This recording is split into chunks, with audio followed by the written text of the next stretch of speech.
जमी तांबे की होगी आसमां फौलाद का, जमी तांबे की होगी आसमां फौलाद का, मोहम्मद तख्त पे होंगे फैसले पे खुदा होगा। सलाम, नमस्ते, सत श्री अकाल। मैं हूं आपके साथ हर्षिता मिश्रा और आप देख रहे हैं टाइम्स मेल। इस वक्त पूरे देश में बिजली की बेतहाशा कटौती हो रही है। इस कटौती ने पूरे देश में हाहाकार मचा रखा है।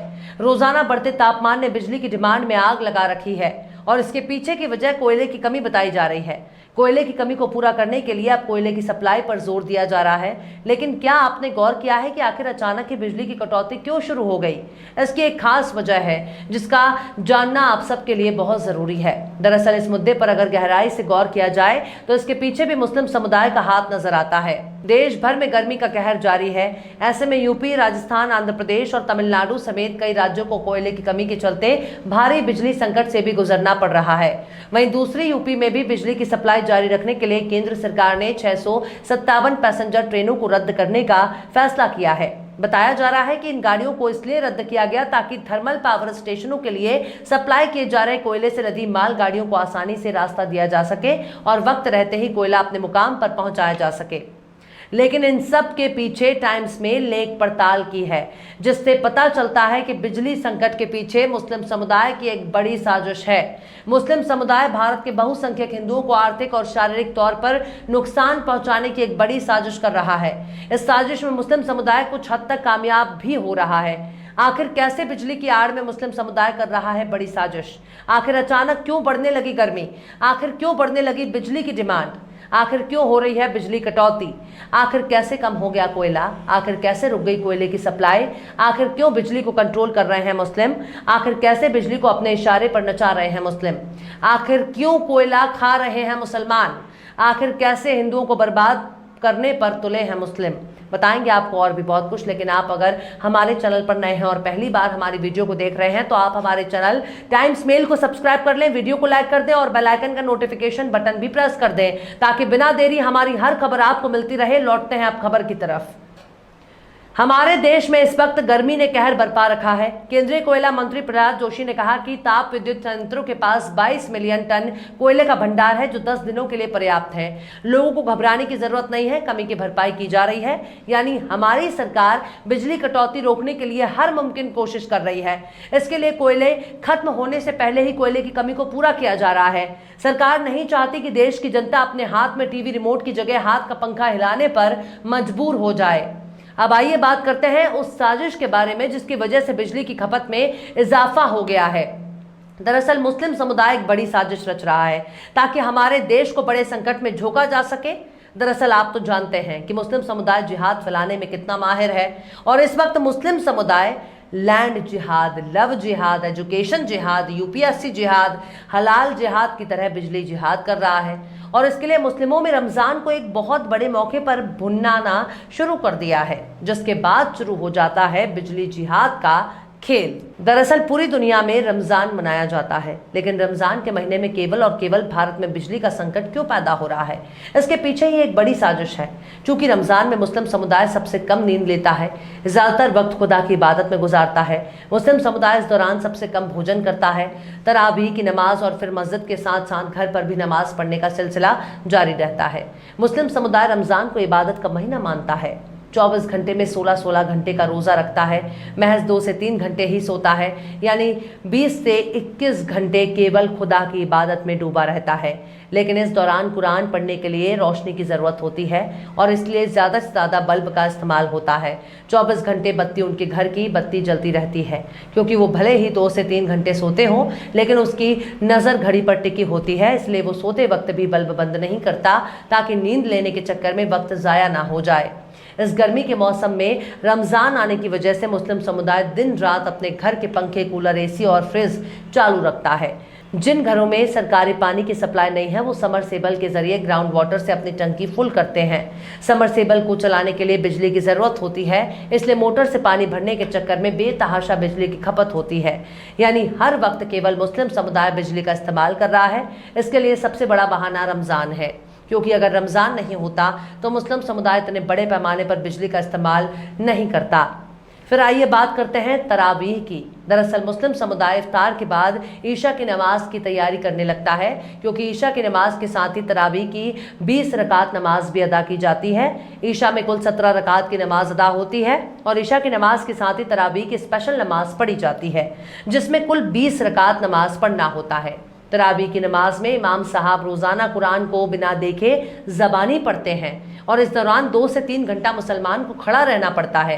मस्जिद तो पहले से ही फुल हो जाती है, रास्ते में भी नमाज खड़ी हो जाती है। इस दौरान लाउड स्पीकर का इस्तेमाल होता है, जिससे बिजली की खपत बढ़ जाती है। और वहीं दूसरी तरफ गर्मी और पसीने से बचने के लिए पंखे कूलर का इस्तेमाल भी जमकर होता है, यानी नमाज के नाम पर केवल और केवल बिजली की खपत होती है। फिर आइए बात कर लेते हैं गोश्त की। नॉनवेज वाले आइटम में कबाब बहुत पसंद किया जाता है। रोस्ट चिकन, रोस्ट मटन और टंगड़ी कबाब भी मुस्लिम समुदाय बहुत पसंद से खाता है। चूँकि रोस्ट वाले आइटम हमेशा आग पर भुने जाते हैं, जिसके लिए कोयले का इस्तेमाल होता है, और तो और कोयले में आग दहकाने के लिए लगातार बिजली वाले पंखे का इस्तेमाल होता है। मुस्लिम समुदाय तंदूरी रोटी भी बहुत पसंद से खाता है और तंदूर में भी कोयले का इस्तेमाल होता है, इसलिए कोयला और बिजली का जमकर दोहन केवल और केवल मुस्लिम समुदाय कर रहा है। दरअसल मुस्लिम समुदाय कबाब खाना छोड़ेगा नहीं, तंदूरी रोटी और शीर माल बहुत पसंद से खाता है। इन सबको बनाने में कोयला और बिजली का इस्तेमाल किसी न किसी रूप में होता ही है, यानी जो कोयला बिजली पैदा करने वाले थर्मल पावर प्लांट से इस्तेमाल होना चाहिए, वही कोयला मुस्लिम समुदाय कबाब बनाने और मुर्गे को रोस्ट करने में इस्तेमाल कर रहा है, जिसकी वजह से कोयले की खपत बढ़ रही है और कोयले की कमी से ही बिजली का संकट गहराने लगा है। हमारे साथ ही शम्स तबरेज कहते हैं कि रमज़ान में खाना बनाने का वक्त नहीं होता, इसलिए उनकी शुद्ध शाकाहारी पत्नी अपने मियाँ के लिए मार्केट से ही कुछ न कुछ खरीद लिया करती हैं, यानी घर में केवल इफ्तारी बनाने के लिए और बच्चों का दूध गर्म करने के लिए चूल्हे का इस्तेमाल होता है। शम्स की बेगम साहिबा रमज़ान के महीने में केवल कबाब से लेकर रोस्ट चिकन तंदूरी, नान और शीरमाल भी मार्केट से मंगवा लिया करती हैं, ताकि उनके मियाँ को खाने में कोई दिक्कत ना हो। इन सब में केवल और केवल बिजली और कोयले का इस्तेमाल होता है। अब आइए बात करते हैं मुस्लिम इलाकों में मौजूद मार्केट की। दरअसल इस वक्त गर्मी के महीने में रमज़ान आया हुआ है और इसलिए मुस्लिम समुदाय धूप में कम निकलता है। इफ्तार और तरावी के बाद मुस्लिम समुदाय केवल रात में ही मार्केट करना पसंद करता है। ओखला जैसे बड़े इलाके में शाहीन बाग के मार्केट रात 2 बजे तक खुली होती है। इस दौरान बच्चों के कच्छे, मर्दों की बनियान और कपड़े खरीदने का सबसे बेहतर वक्त होता है। मुस्लिम औरतें अपने मियाँ के साथ देर रात तक शॉपिंग करती रहती हैं। अब आप इसी बात से अंदाजा लगा सकते हैं कि अगर देर रात तक मार्केट खुला रहेगा तो बिजली किस हद तक खर्च हो रही है। इसलिए रमजान के महीने में मुस्लिम इलाकों की मार्केट में बिजली की खपत सबसे ज्यादा हो रही है। लिहाजा बिजली की कमी के लिए खुले तौर पर मुस्लिम समुदाय ही जिम्मेदार है। तो इस तरह से आपने देखा कि मुस्लिम समुदाय किन किन साजिशों के तहत बिजली का जमकर इस्तेमाल कर रहा है। इबादत से लेकर सोने और जागने तक केवल और केवल बिजली का इस्तेमाल कर रहा है। अब आइए जानते हैं कि मुस्लिम की वजह से बहुसंख्यक आबादी कैसे प्रभावित हो रही है। दरअसल देश में मुस्लिम की आबादी कुल आबादी का 14.5% है, बाकी के 85% आबादी गैर मुस्लिम है। अब मुस्लिम समुदाय अगर इतना बिजली और कोयला इस्तेमाल करेगा तो फिर बाकी के 85% की आबादी के लिए बिजली ही नहीं बचती। मुस्लिम समुदाय अपने छोटे बच्चों को सुलाने के लिए पंखे, कूलर और एसी का इस्तेमाल करते हैं।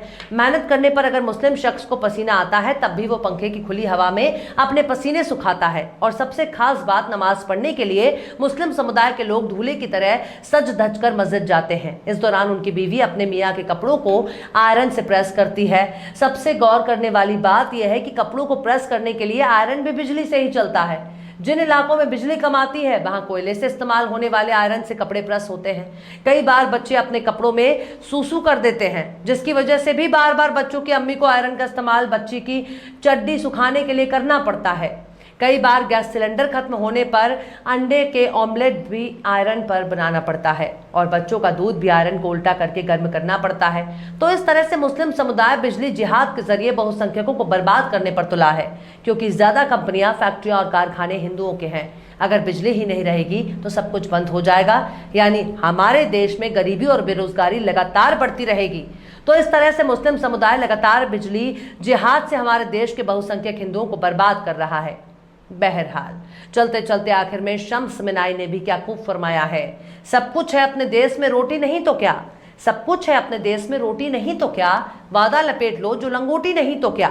फिलहाल इस वीडियो में बस इतना ही। ये वीडियो आपको कैसा लगा कमेंट बॉक्स में आप जरूर बताइएगा। वीडियो पसंद आए तो लाइक करें, हमारे वीडियो लिंक को फेसबुक, ट्विटर, व्हाट्सएप पर अपने रिश्तेदार, यार, दोस्तों को भी शेयर करें और बेबाक, निष्पक्ष, स्वतंत्र पत्रकारिता को सपोर्ट करने के लिए आप हमारे यूट्यूब चैनल टाइम्स मेल को जरूर सब्सक्राइब करें और हाँ, बेल आइकन की घंटी वाली बटन आप जरूर से दबा दें ताकि आपको हमारे आने वाले नए वीडियो की नोटिफिकेशन फौरन ही मिल जाए। फिर मिलते हैं किसी और वीडियो में एक नई खबर के साथ। हर्षिता मिश्रा को दीजिए इजाजत। जय हिंद।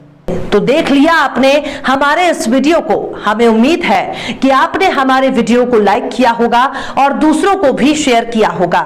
अगर अभी तक आपने हमारे चैनल टाइम्स मेल को सब्सक्राइब नहीं किया है तो जल्दी से सब्सक्राइब कर दें और बेल आइकन भी प्रेस कर दें।